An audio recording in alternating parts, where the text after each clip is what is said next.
அஸ்ஸலாமு அலைக்கும் நண்பர்களே. இப்போ நம்ம ஒரு முக்கியமான ஒரு விழிப்புணர்வு செய்தியை பற்றி பார்க்க போகிறோம். அது என்னன்னு கேட்டிங்கன்னு சொன்னாக்கா, வாட்ஸ்அப்பில் இன்றைக்கி காலையில் ஒரு மெசேஜ் வந்தது. அதை பற்றி தான் நம்ம பேச போகிறோம். இது எப்படிலாம் நம்ம மக்களை ஏமாத்துறாங்க அப்படிங்கிறதுக்கு ஒரு சின்ன விழிப்புணர்ச்சியை இதை நம்ம அதை பண்ண போகிறோம்.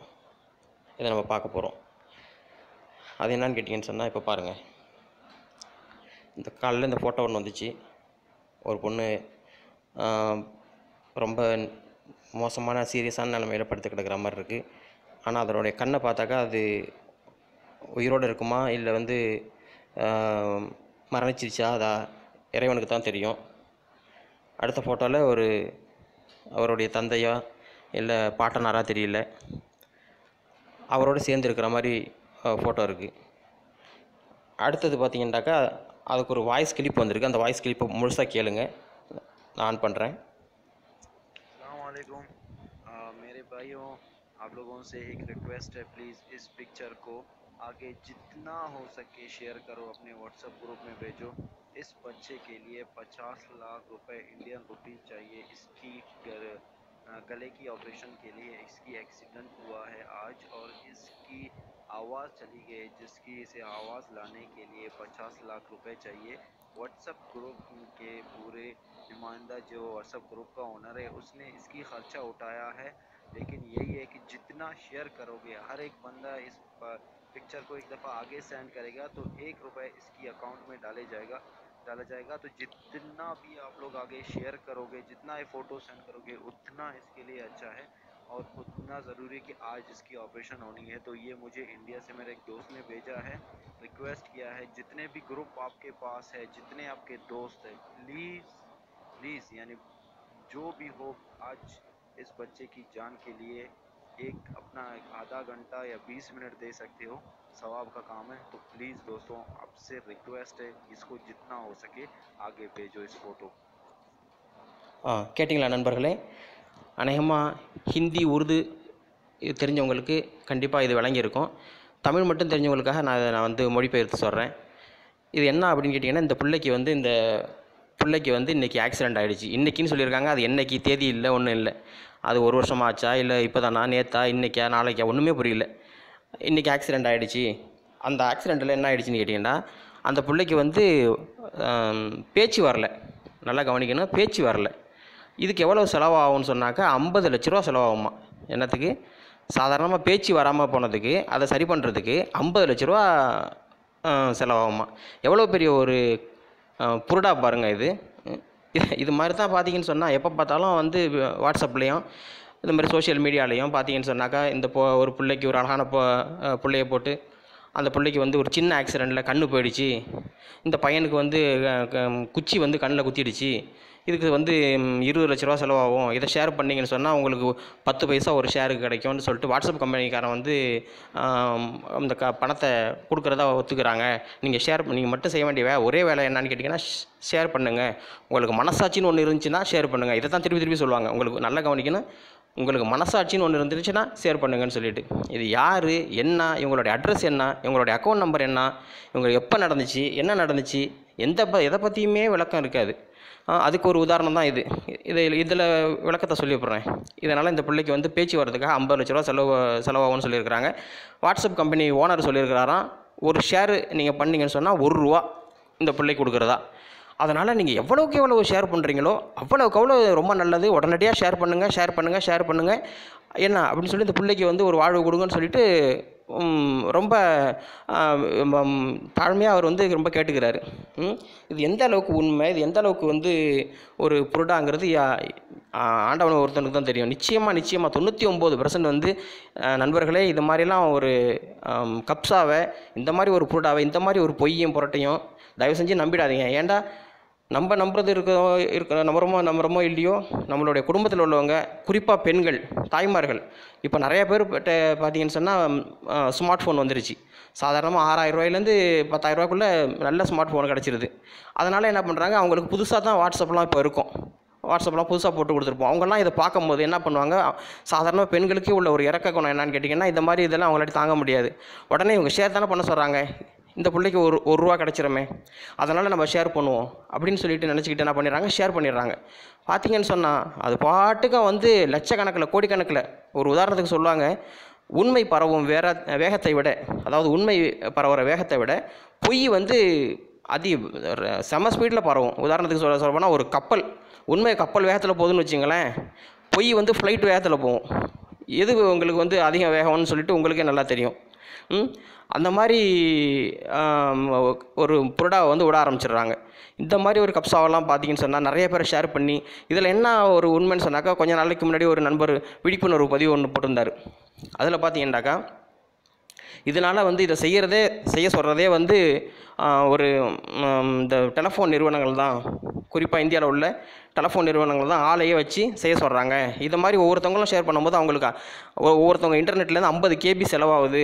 அப்படியே செலவாகி அவங்களுக்கு பார்த்து அதே மாதிரி இன்டர்நெட் இப்போ நிறையா செலவாச்சுன்னு சொன்னாக்கா அவங்களுக்கு வந்து லட்சக்கணக்கில் கோடிக்கணக்கில் பணம் கிடைக்கிது. இதனால் ஆளுங்களை வச்சு தான் செய்ய சொல்கிறாங்க அப்படின்னு சொல்கிறாங்க. இது எந்தளவுக்கு உண்மைங்கிறது படைச்ச இறைவன் அவனுக்கு மட்டும்தான் தெரியும். நம்ம அதை பற்றி ஆதாரப்பூர்வமாக நம்மளுக்கு எந்த விதமான செய்தியும் இல்லை. அப்படிங்கிறதுனால இது வந்து ஒரு செவி வழி செய்தி அப்படிங்கிறதுனால தான் நான் அதை சொல்கிறேன்னு. அது உண்மையோ பொய்யோ தெரியல. இருந்தாலும் நம்ம வந்து உஷாராக இருக்கணும். நம்ம குடும்ப பெண்கள், நம்ம சகோதரிகள் அவங்கள்ட்ட சொல்லி இந்த மாதிரி ஒரு கப்ஸாவெல்லாம் நம்பாதீங்க, இது மாதிரி வந்தால் ஷேர் பண்ணாதீங்க, இது வந்து ரொம்ப பொய்யான விஷயங்கள் நிறையா வருது இதில் அப்படிங்கிறதுனால வந்து இது பண்ணாதீங்க, ஷேர் பண்ணாதீங்கன்னு சொல்லிட்டு நம்ம சொல்லணும். இதை பார்க்குற அத்தனை பேரும் என்ன பண்ணுங்கள், ஷேர் பண்ணி நிறைய பேர்களுக்கு வந்து தெரியப்படுத்துங்க. இது மாதிரி வந்து பொய்யை சொல்ல வேணான்னு சொல்லிட்டு. ஏன்னு கேட்டாக்கா, நம்ம வந்து ஒரு பொய்யை பரப்புகிறோம் அப்படின்னு சொன்னாக்கா அந்த பொய்யை பரப்புன தண்டனை நமக்கும் நாளைக்கு மறுமையில் இருக்குது. அதை மறந்துடாதீங்க. இது இறைவனுடைய தண்டனை நிச்சயமாக நம்மளுக்கும் கிடைக்கும். ஏன்னா அதில் நம்மளும் ஒரு பங்குதாரர் ஆயிடும் இல்லைங்களா?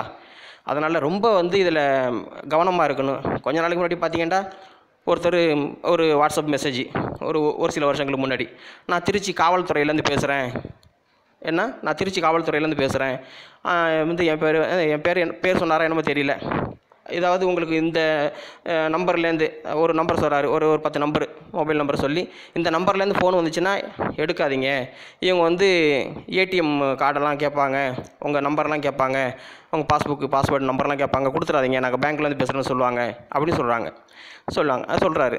ஓகே, அது பாராட்ட வேண்டிய விஷயந்தான். ஆனால் எனக்கு என்ன சந்தேகம்டா, திருச்சி காவல்துறையிலேருந்து பேசுகிறேன்னு சொல்கிறவர் சென்னை மாநகரத்தை விட அடுத்த ஒரு பெரிய சிட்டி வந்து திருச்சி. அப்படி இருக்கும்போது அங்கே க்ரைம் பிரான்ச் இருக்குது. இது எந்த நம்பர்லேருந்து வருதுன்னு சொல்லிட்டு அந்த நம்பரை பிடிக்கிறதுக்கு அவங்களாட்டி முடியாதா? அதே காவல்துறை சேர்ந்தவர் நம்மள்ட்ட வந்து சொல்கிறதுக்கு பதில், வாட்ஸ்அப்பில் பேசி அனுப்புறதுக்கு பதில், அவரே அந்த நம்பரை ட்ரேஸ் பண்ணி அந்த க்ரைம் பிரான்ச்சில் சொன்னாக்கா அடுத்த அரை மணி நேரத்தில் ஆளை பிடிச்சி கொண்டு வந்து உள்ளே போட்டுடலாம். அவ்வளோ ஈஸியாக இருக்கும். சாதாரணமாக ஒரு தலைவர்களுக்கோ இல்லை ஒரு பெரிய ஒரு நிறுவனத்துக்கோ இல்லை ஒரு அரசு அலுவலகத்துக்கோ குண்டு வச்சுட்டோம் அப்படின்னு சொல்லிட்டு ஒரு மெசேஜ் வருதுன்னு வச்சுங்க, பார்த்தீங்கன்னா 3 மணி நேரத்தில் அரெஸ்ட் பண்ணுறாங்க. அது எப்படி நடக்குது? அதுவும் ஃபோன் கால் தான் வருது. இது என்ன இவர் என்ன சொல்கிறாரு சொன்னாக்கா, இந்த நம்பர்லேருந்து வந்தால் அவருக்கு 2-3 நம்பர் சொல்கிறாரு. இந்த 3 நம்பர்லேருந்து ஏதாவது ஒரு நம்பர்லேருந்து உங்களுக்கு ஃபோன் வந்து உங்கள் ஏடிஎம் கார்டெலாம் கேட்பாங்க, கொடுத்துடாதீங்க நண்பர்களேண்டு. இது வெளியில் இப்படி சொல்கிறதுக்கு பதில் அந்த நம்பரை ட்ரேஸ் பண்ணி ஆளை அடுத்தவங்களுக்கு தெரியாமல் அமுக்கி பிடிச்சாங்கன்னு சொன்னாக்க வேலை முடிச்சு போச்சு. அப்போ இதுலேருந்து தெரியுது இதெல்லாம் வந்து புருடா. இவர் திருச்சி காவல்துறையை சேர்ந்தவரும் கிடையாது, இவர் சாதாரணமான ஒரு புரளியை கலப்புறவர் தான் அப்படிங்கிறது நல்லா தெரிஞ்சு போச்சு இல்லைங்களா? அதனால் இந்த மாதிரி ஒரு விஷயங்கள்லாம் தவிர்த்துக்குங்க. தயவு செஞ்சு நல்ல விஷயங்களை பதிவுப்படுங்க. கொஞ்ச நாளைக்கு முன்னாடி பார்த்தீங்கன்னா, இப்போ நான் கொஞ்ச நாள் இல்லை, இப்போ தான் சமீபத்தில் வரைக்கும் பார்த்தீங்கன்னா ஒரே பிளாஸ்டிக் அரிசி பார்த்தீங்கன்னா, பிளாஸ்டிக் அரிசி அது உண்மை கிடையாது. அது சாதாரணமான அரிசியை விளைய வைக்கிறத விட பிளாஸ்டிக்கில் வந்து அரிசி செய்கிறது அதை விட காஸ்ட்லின்றோடனே மக்கள் சுதாரிச்ச பிறகு அதை நிப்பாட்டிக்கிட்டாங்க. இப்போ திருப்பி இந்த பொருள் ஆரம்பிச்சிருக்கு. கண்ணு போச்சு, காது போச்சு, உயிர் போச்சு, அவருக்கு வந்து வாய் போச்சு, பேச்சு போச்சு. இதனால் வந்து நீங்கள் வந்து ஒரு ஷேர் பண்ணுங்கள், வந்து ஷேருக்கு ₹1 கிடைக்கும், 50 லட்ச ரூபா தேவைப்படும்னு சொல்லிட்டு கொஞ்சமாவது ஒரு பொய் சொல்கிறாங்களே, கொஞ்சமாவது உங்களுக்கு அறிவு வேணாம்? சாதாரணமாக ஒருத்தன் வந்து ஒரு இருதய ஆப்ரேஷன் செஞ்சாலும் சரி, ஒரு பெரிய மேஜர் ஆப்ரேஷன் உடம்புல செஞ்சாலும் சரி, அந்த ஆப்ரேஷனுக்கு பார்த்தீங்கன்னு சொன்னாக்கா கிட்டத்தட்ட ஒரு 10 15 லட்ச ரூபா வரைக்கும் முடிச்சு போயிடும். அந்த பிள்ளைக்கு வந்து ஆக்சிடென்ட் ஆகிடுச்சான், பேச்சு போயிடுச்சான். அந்த பேச்சு வர்றதுக்காக அதை தான் மெயினாக எனக்கு வந்து இதில் வந்து நான் உங்கள்கிட்ட சொல்லணும்னு சொல்லிட்டு நான் முடிவு பண்ணது. பேச்சு வர்றதுக்காக 50 லட்ச ரூபா செலவு பண்ணுமா? அதுக்கு வாட்ஸ்அப் ஓனர் வந்து ஒரு ஷேருக்கு ₹1 தரேன்னு ஒத்துக்கிட்டாரான். வாட்ஸ்அப் ஓனர் வந்து இவர் மாமனா மச்சானா உங்களுக்கு தெரியுமா இல்லை எனக்கு தெரியுமா? யார் என்னன்னே தெரியாது. இவருக்கு என்ன அடையாளம் இருக்குது, என்ன வந்து ஒரு ஆதாரம் இருக்குது? எதை வச்சு நம்பி நம்ம இதை ஷேர் பண்ணுறது? கொஞ்சமாவது யோசனை பண்ண வேண்டாமா? என்ன மக்களோ போங்க. அதனால் இந்த மாதிரி அந்த புரடா விடுற மக்கள்லாம் நம்ம இனம் கண்டுக்கிட்டு இந்த மாதிரி மெசேஜ்கள்லாம் தயவு செஞ்சு ஃபார்வர்ட் பண்ணாதீங்க. உங்களுடைய குடும்பத்தில் உள்ளவங்க சகோதர சகோதரிகள் சிறுவர்கள் யாராக இருந்தாலும் சரி இதை மாதிரி வந்து பார்த்தாங்கன்னு சொன்னாக்கா அதை டெலீட் பண்ணிட்டு சொல்லிவிடுங்க. ஏன்னா அதனால் வந்து இது நல்ல ஒரு விழிப்புணர்வாக இதை எடுத்துக்கிட்டு எல்லாேருக்கும் இது வந்து பயனுள்ளதாக இருந்துச்சுன்னு சொன்னாக்கா நிச்சயமாக ஷேர் பண்ணுங்கள். இதில் உங்களுடைய நீங்களும் இதை உண்மையாக நினச்சிங்கன்னு சொன்னாக்கா இதை வந்து எல்லாேருக்கும் ஷேர் பண்ணி அந்த உண்மையை கொண்டு போய் எல்லாேருக்கும் கொண்டு போய் சேருங்க. ஏன்னா எல்லாத்துக்கும் படைச்ச இறைவனை போதுமானவன். இந்த வீடியோ பார்த்த அனைவருக்கும் நன்றி.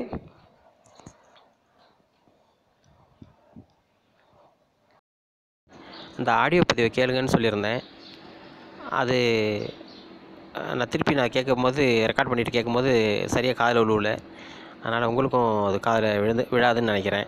திருப்பி நான் அதை இயர்ஃபோனை எடுத்துகிட்டு நான் போடுறேன். இப்போ தெளிவாக கேட்கும்னு நினைக்கிறேன். இப்போ கேட்டு பாருங்கள். நன்றி. अस्सलाम वालेकुम मेरे भाइयों, आप लोगों से एक रिक्वेस्ट है, प्लीज़ इस पिक्चर को आगे जितना हो सके शेयर करो, अपने व्हाट्सएप ग्रुप में भेजो। इस बच्चे के लिए 50 लाख रुपए इंडियन रुपीस चाहिए। इसकी गले की ऑपरेशन के लिए इसकी एक्सीडेंट हुआ है आज, और इसकी आवाज़ चली गई, जिसकी इसे आवाज़ लाने के लिए 50 लाख रुपए चाहिए। व्हाट्सएप ग्रुप के पूरे नुमाइंदा जो व्हाट्सएप ग्रुप का ओनर है उसने इसकी ख़र्चा उठाया है, लेकिन यही है कि जितना शेयर करोगे, हर एक बंदा इस पिक्चर को एक दफ़ा आगे सेंड करेगा तो 1 रुपये इसकी अकाउंट में डाला जाएगा। तो जितना भी आप लोग आगे शेयर करोगे, जितना ही फ़ोटो सेंड करोगे, उतना इसके लिए अच्छा है और उतना ज़रूरी कि आज इसकी ऑपरेशन होनी है। तो ये मुझे इंडिया से मेरे एक दोस्त ने भेजा है, रिक्वेस्ट किया है, जितने भी ग्रुप आपके पास है, जितने आपके दोस्त हैं, प्लीज़ यानी जो भी हो, आज इस बच्चे की जान के लिए एक अपना आधा घंटा या 20 मिनट दे सकते हो, सवाब का काम है। तो प्लीज़ दोस्तों, आपसे रिक्वेस्ट है, इसको जितना हो सके आगे भेजो इस फ़ोटो। கேட்டிங்களா நண்பர்களே? இப்போ தெளிவாக கேட்டிருக்கோன்னு நினைக்கிறேன். உண்மை எது பொய் எதுங்கிறத நீங்களே புரிஞ்சு கவனமாக இருந்துக்குங்க. நன்றி.